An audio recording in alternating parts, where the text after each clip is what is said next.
আসসালামু আলাইকুম। সংবাদে আপনাদের সবাইকে স্বাগত জানাচ্ছি। আমি ফিরোজ তোহা। শুরুতেই আরবে কেবলস সংবাদ শিরোনাম। পুরোদমে ইরান, ইসরায়েল এবং নিরীহ ফিলিস্তিনিদের মাঝে ভয়াবহ যুদ্ধ চলছে হামলা পাল্টা হামলা। এরই মাঝে আমাদের হাতে এসে পৌঁছেছে যুদ্ধের সর্বশেষ গুরুত্বপূর্ণ সব থেকে তাজা আপডেট সংবাদ আপনাদের জানিয়ে দিব। প্রথমেই জানাবো, নতুন করে ইসরায়েলে হামলা, দেশজুড়ে সতর্কতা জারি। নতুন করে ইসরায়েলে হামলা চালিয়েছে ইয়েমেনের হুতি যোদ্ধারা। আজ এই হামলার আগে দেশজুড়ে সতর্কতা জারি করা হয়। ইসরায়েলের প্রতিরক্ষা বিভাগ ক্ষেপণাস্ত্র হামলা প্রতিহত করতে পারেনি। ইয়েমেন থেকে একের পর এক ক্ষেপণাস্ত্র হামলায় ধ্বংস হয়ে গেছে ইহুদিবাদী ইসরায়েলের বিমানবন্দরের গুরুত্বপূর্ণ অবকাঠামো। এরপর জানাবো, যুক্তরাষ্ট্রের বিমান বিধ্বস্ত, সব আরোহী নিহত। যুক্তরাষ্ট্রে একটি বিমান বিধ্বস্ত হয়ে সব আরোহী নিহত হয়েছে। দেশটির হাইওয়েতে এই দুর্ঘটনায় একজন ধনী ইস্পাত ব্যবসায়ী এবং তার পরিবারের সদস্যরাও ছিলেন। তাদের উড্ডয়নের মাত্র 7 মিনিটের মাথায় বিধ্বস্ত হয়। তবে বিমান বিধ্বস্তে কোনো যাত্রী বেঁচে নেই, সবাই মারা গেছে। জানাবো, গাজায় 60 দিনের যুদ্ধবিরতি সত্ত্বে রাজি ইসরায়েল, বললেন ডোনাল্ড ট্রাম্প। গাজায় নতুন করে যুদ্ধবিরতির আহ্বান জানিয়েছে ডোনাল্ড ট্রাম্প। তিনি বলেছেন, নতুন করে 60 দিনের যুদ্ধবিরতিতে রাজি হয়েছে নেতানিয়াহু। আর হামাসকেও যুদ্ধবিরতি করতে আহ্বান জানিয়েছেন যুক্তরাষ্ট্রের প্রেসিডেন্ট ডোনাল্ড ট্রাম্প। তিনি বলেছেন, এই যুদ্ধবিরতিতে যদি হামাস রাজি না হয়, ভবিষ্যতে আরও কঠিন পরিস্থিতি আসতে পারে। এ কারণে হামাসের উচিত যুদ্ধবিরতি মেনে নেওয়া। এদিকে এক দলের পরিবর্তে আরেক দল ফ্যাসিস্ট হয়ে ওঠার জন্য ছাত্র জনতা রক্ত দেয়নি। বাংলাদেশের সাধারণ জনতা রক্ত দিয়ে শেখ হাসিনা ফ্যাসিস্ট সরকারকে পতন করেছে। আবার নতুন করে আরেক দল স্বৈরাচার হয়ে ওঠার জন্য তাদেরকে সুযোগ দেবে না বাংলাদেশের মানুষ। বাংলাদেশের আপামর জনতা ফ্যাসিস্ট হওয়ার জন্য তাদের এই সুযোগ কখনোই দেবে না বলে মন্তব্য করেছেন নাহিদ ইসলাম। তিনি বলেন, আমরা নতুন বাংলাদেশ গড়ার জন্যই রক্ত দিয়েছি। কোনো স্বৈরাচারী দলকে নতুন করে ক্ষমতায় আসার জন্য আমরা এই রাজনৈতিক বন্দোবস্ত করতে চাই না। এবং সর্বশেষ জানাবো, গুমের শিকার ব্যক্তিদের যে ধরনের শারীরিক নির্যাতন করা হতো। শেখ হাসিনার সময় আয়নাঘরে রেখে ভুক্তভোগীদের বিভিন্নভাবে শারীরিক নির্যাতন করা হতো, যেগুলো গুম কমিশনের মাধ্যমে প্রকাশ্যে এসেছে। তাদের মধ্যে অনেকেই তাদের নির্যাতনের কথা বর্ণনা করেছেন, যা গুম কমিশনের পক্ষ থেকে নিশ্চিত করা হয়েছে। এরকম বেশ কয়েকজন এর প্রতিবেদনে তাদের স্বীকারোক্তি দিয়েছেন তাদের সঙ্গে কি কি আচরণ করা হতো এবং কিভাবে তাদের নির্যাতন করা হতো। এ বিষয়ে গুরুত্বপূর্ণ সংবাদ জানাবো। বন্ধুরা, সঙ্গেই থাকুন। এতক্ষণ শুনছিলেন সংবাদ শিরোনাম, এবারে বিস্তারিত। তবে তার আগে বন্ধুরা, অনুরোধ থাকবে এই সংবাদটিতে একটি লাইক দিন। এই চ্যানেলে আপনি নতুন হয়ে থাকলে আমাদের সংবাদটি দেখতে দেখতে চ্যানেলটি সাবস্ক্রাইব করে রাখুন। কমেন্ট করে বন্ধুরা আপনার মূল্যবান মতামত জানিয়ে দিন আপনি বিশ্বের কোন দেশ থেকে বা বাংলাদেশের কোন স্থান থেকে আমাদের সংবাদটি দেখছেন এবং শুনছেন।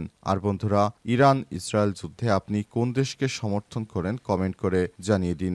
গাজা যুদ্ধে আপনি যদি নিরীহ ফিলিস্তিনিদের ভালোবেসে থাকেন, বন্ধুরা কমেন্টে ইয়েস লিখে বিশ্ববাসীকে জানিয়ে দিন। সংবাদটি আপনার সোশ্যাল মিডিয়া ফেসবুকে শেয়ার করে বন্ধুদেরও দেখার সুযোগ করে দিন। এবারে বিস্তারিত। নতুন করে ইসরায়েলে হামলা, দেশজুড়ে সতর্কতা জারি। নতুন করে ইসরায়েলে হামলা চালিয়েছে ইয়েমেনের হুতি যোদ্ধারা। আজ রাতেই হামলার আগে সতর্কতা জারি করে ইসরায়েলের প্রতিরক্ষা বাহিনী আইডিএফ জানিয়েছে, কিছুক্ষণ আগে ইয়েমেন থেকে ইসরায়েলি ভূখণ্ডের দিকে একটি ক্ষেপণাস্ত্র নিক্ষেপ করা হয়। প্রতিক্রিয়ায় বিমান প্রতিরক্ষা ব্যবস্থা সক্রিয় করা হয়েছে এবং হুমকি প্রতিহত করার জন্য কাজ করছে। দ্য টাইমস অব ইসরায়েল জানিয়েছে, ইয়েমেন থেকে ক্ষেপণাস্ত্র উৎক্ষেপণের পর দেশটি বেশ কয়েকটি এলাকায় সাইরেন সক্রিয় করা হয়। পরিস্থিতি বর্তমানে তদন্তনাধীন এবং প্রতিরক্ষা ব্যবস্থাগুলো উচ্চ সতর্কতায় রয়েছে। এই ঘটনার পর বাসিন্দাদের হোম ফ্রন্ট কমান্ডের নির্দেশাবলী অনুসরণ করার পরামর্শ দেওয়া হয়েছে। ইহুদিবাদী ইসরায়েল কোনোভাবেই আর শেষ রক্ষা হবে না। ইয়েমেনের একটি ক্ষেপণাস্ত্র হামলায় ধ্বংস হয়ে যাচ্ছে ইহুদিবাদীর সমস্ত গুরুত্বপূর্ণ স্থাপনা। ইহুদিবাদী ইসরায়েলের অবস্থা খুবই শোচনীয় পর্যায়ে পর্যায়ে চলে এসেছে। তারা কোনোভাবেই আর ইহুদিবাদী ইসরায়েল কোনোভাবেই চোখে মুখে আর পরিষ্কার দেখতে পারছে না। এক একটি হামলায় তারা চোখে এখন সর্ষে ফুল দেখছে।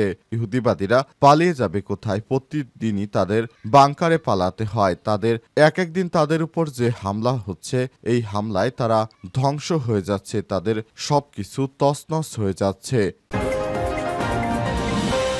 যুক্তরাষ্ট্রে বিমান বিধ্বস্ত, সব আরোহী নিহত।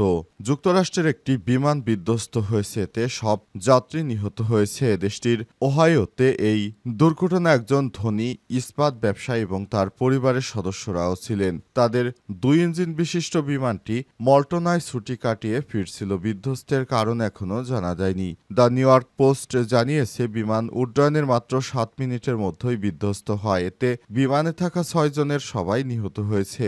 নিহতদের মধ্যে 4 জন একই পরিবারের সদস্য এবং বাকি 2 জন পাইলট ও কোপাইলট। নিহতরা হলেন লিবার্টি স্টিল ইন্ডাস্ট্রি ইনকর্পোরেটরের মালিক জেমস জিম ওয়েল 67, তার স্ত্রী ভেরোনিকা 68, তাদের ছেলে 36, পুত্রবধূ মারিয়া 34 এবং পাইলট জোসেফ ম্যাগজিন 63 এবং কোপাইলট টিমোরি ব্লেক 55। স্থানীয় সময় সকাল 7টার দিকে ইয়ংস্টাউন আঞ্চলিক বিমানবন্দর থেকে উড্ডয়নের মাত্র 7.5 মিনিট পর বিমানটি থেকে প্রায় 2 মাইল পশ্চিমে ঘন জঙ্গলযুক্ত এলাকা একটি বাড়ির পেছনে উঠানো বিমানটি বিধ্বস্ত হয়। Howland Township fire chief Raymond Press দুর্ঘটনাকে এলাকার ইতিহাসে সবথেকে মারাত্মক বলে বর্ণনা করেছেন। তিনি বলেন, ঘন জঙ্গলের কারণে প্রাথমিক উদ্ধারকারীরা দুর্ঘটনার স্থলে পৌঁছাতে বেগ পেতে হয়েছে, কিন্তু শেষ পর্যন্ত তারা 6টি মরদেহ উদ্ধার করতে সক্ষম হয়।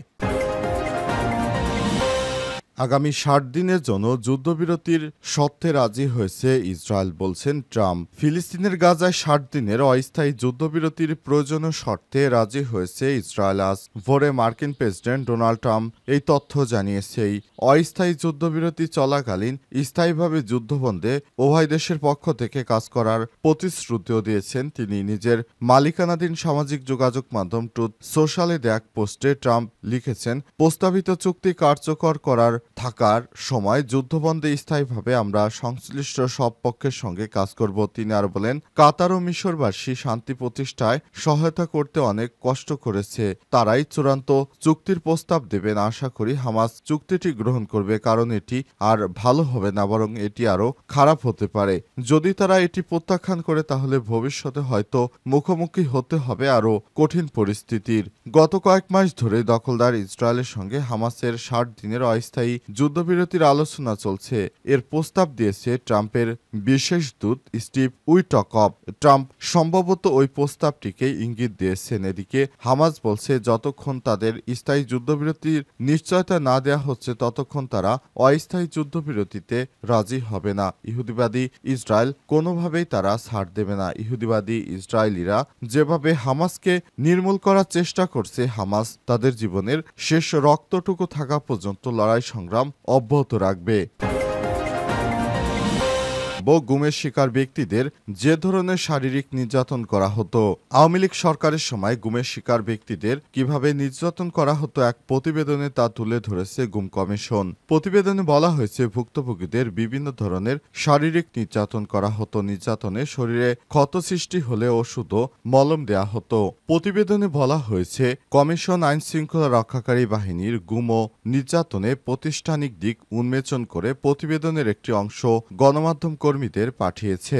প্রতিবেদনে বলা হয়েছে, শারীরিক মানসিক নির্যাতনে সম্মিলিত প্রভাবে ভুক্তভোগী দীর্ঘ সময় ধরে চরম অস্বস্তিকর পরিস্থিতির মধ্য দিয়ে গেছেন। তাদের প্রায় প্রহরীদের অর্ধেক পরিমাণ খাবার দেয়া হতো। হাতকড়া পরিয়ে হাত ও চোখ বেঁধে একাকী সেলে রাখা হতো। নিজেদের ভাগ্যে কি হবে তা অনিশ্চয়তার সঙ্গে এই কঠোর অবস্থা সম্মিলিত তৈরি করত এবং এই ধরনের নিরবচ্ছিন্ন মানসিক চাপে রাখত। প্রতিবেদনে বলা হয়েছে।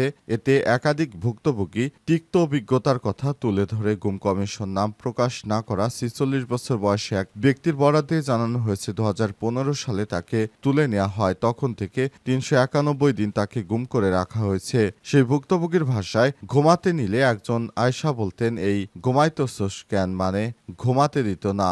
জিজ্ঞাস শেষে পরে বালিশ সরিয়ে ফেলতো। একদম শীতের মধ্যে কম্বল বালিশ সবই সরে ফেলেছে।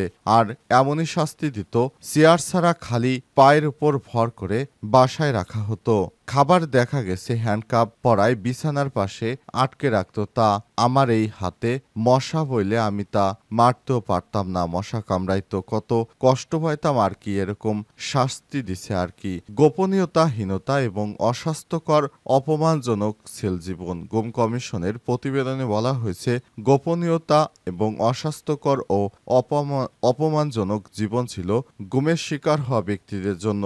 নারীদের জন্য তারা বিশেষ সেল তৈরি করে সেখানে নির্যাতন করত।